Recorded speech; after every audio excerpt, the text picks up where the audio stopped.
ఈ మూడు స్టేట్మెంట్లు ఒకసారి పరిశీలించండి. మావిగన్ మారీచులకు రాజధానిలో పనేంటి?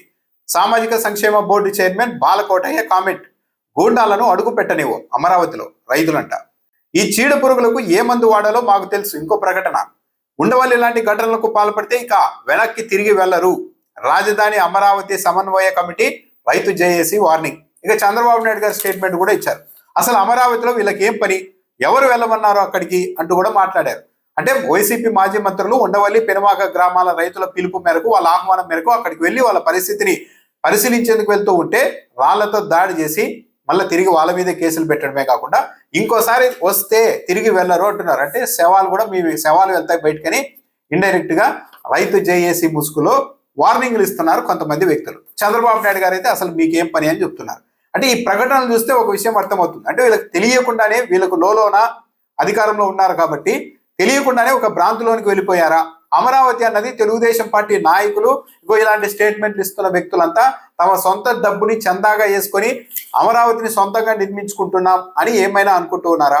చంద్రబాబు నాయుడు గారే సమీక్ష నిర్వహించారు లేటెస్ట్ గా. 50,999 కోట్ల రూపాయల మేర పనుల్ని ఇప్పటికే అమరావతిలో అప్పగించాం, కాంట్రాక్ట్ పనుల్ని. ఇంకా పనులు వేగవంతంగా చేయాలని చెప్పారు. ఈ డబ్బంతా రాష్ట్ర ప్రభుత్వం అప్పుల రూపంలో తెస్తోంది. ఈ అప్పుకు రాష్ట్ర ప్రజలంతా బాధ్యత వహించాల్సి ఉంటుంది. ఒకవైపు రైతులు కనీసం మద్దతు ధర లేక అల్లాడుతూ ఉంటే వాళ్ళకి ఇవ్వడానికే డబ్బులు లేవని మంత్రులు చెప్తూ, ఫీజు రీయింబర్స్మెంట్కి డబ్బులు ఉండవు, ఆరోగ్యశ్రీకి డబ్బులు ఉండవు, దేనికి డబ్బులు ఉండవు అని చెప్తూ ఒకవైపు ఇలా 50,999 కోట్ల రూపాయల విలువైన పనుల్ని ఇప్పటికే అప్పులు తెచ్చి అక్కడ అప్పగించారు. సరే, బాగానే ఉంది. చాలా మంది ఒపీనియన్ ఏంటంటే రాష్ట్రానికి ఒక రాజధాని ఉండాలి.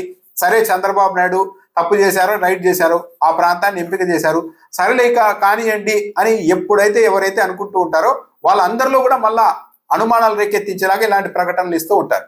వైసీపీ మారీచులకు అక్కడ ఏం పని అని చెప్తున్నారు. అంటే ఇప్పుడు మారీచులు ఎవరు, దైవగణాలు ఎవరు అన్న దానికి సంబంధించి ఏమైనా ఐడి కార్డులు జారీ చేస్తారా? ఆ ఐడి కార్డుల ఆధారంగానే అమరావతిలోనికి పలానా వ్యక్తుల్ని మాత్రమే అనుమతిస్తారా? ఇది రాష్ట్ర ప్రభుత్వం నుంచి నిర్మిస్తున్న రాజధానిలో ఒక ప్రధాన ప్రతిపక్షానికి సంబంధించిన నాయకులు వెళ్ళకూడదని ఎలా చెప్తున్నారు? పైగా అక్కడ కొన్ని గ్రామాల రైతులు మమ్మల్ని ప్రభుత్వం రకరకాలుగా ఇబ్బందులకు గురి చేస్తుంది, ఒకసారి వచ్చి చూడండి మీకే అర్థమవుతుందని చెప్తూ ఉంటే అక్కడికి వెళ్తే మీకేం పని, ఇంకోసారి వస్తే మీరు తిరిగి వెళ్ళరు అని వార్నింగ్లు ఇస్తూ ఉన్నారంటే వీళ్ళంతా ఎవరు? సరే, వైసీపీ మారీచులకు ఏం పని అమరావతిలో? అడుగు పెట్టనివ్వం, అడుగు పెడితే వెనక్కు వెళ్ళనివ్వం అంటున్నారు కదా. రేపు పొద్దున్న 2029లో వైఎస్ఆర్సీపీ ప్రభుత్వం అధికారంలోనికి వస్తే జగన్మోహన్ రెడ్డి ముఖ్యమంత్రి అయితే అప్పుడు కూడా ఇదే స్టేట్మెంట్ కు ఇలాంటి స్టేట్మెంట్లు ఇచ్చిన వ్యక్తులు కట్టుబడి ఉంటారా? వీళ్ళైతే రైతులని అయితే అనుకోలేం. రైతులు ఎవరు కూడా ఇలాంటి స్టేట్మెంట్లు ఎవరు? ఈ స్టేట్మెంట్లు ఇచ్చిన వాళ్ళు ఆ రోజు కూడా ప్రెస్ మీట్ పెట్టి ఇలాగే జగన్మోహన్ రెడ్డి అధికారంలో ఉండవచ్చు, ఆయన ముఖ్యమంత్రి అయి ఉండవచ్చు, అయినా సరే మా అమరావతిలోనికి జగన్మోహన్ రెడ్డి అడుగు పెట్టకూడదు, వైసీపీ మంత్రులు కూడా అడుగు పెట్టకూడదు అని స్టేట్మెంట్ ఇలాంటిది ఇవ్వగలుగుతారా? జగన్మోహన్ రెడ్డి ముఖ్యమంత్రిగా ఉన్నప్పుడు ఆయన ప్రభుత్వం ఇచ్చే డబ్బులతో అమరావతి నిర్మాణానికి మేము వ్యతిరేకం, జగన్మోహన్ రెడ్డి ఇచ్చే డబ్బులు అవసరమే లేదు అని కూడా చెప్తారా? ఈ ప్రకటనలు ఇచ్చిన వాళ్ళంతా నిజంగా రైతులేనా? ఆ ప్రాంతం బాగుపడాలని కోరుకుంటున్న వాళ్ళేనా?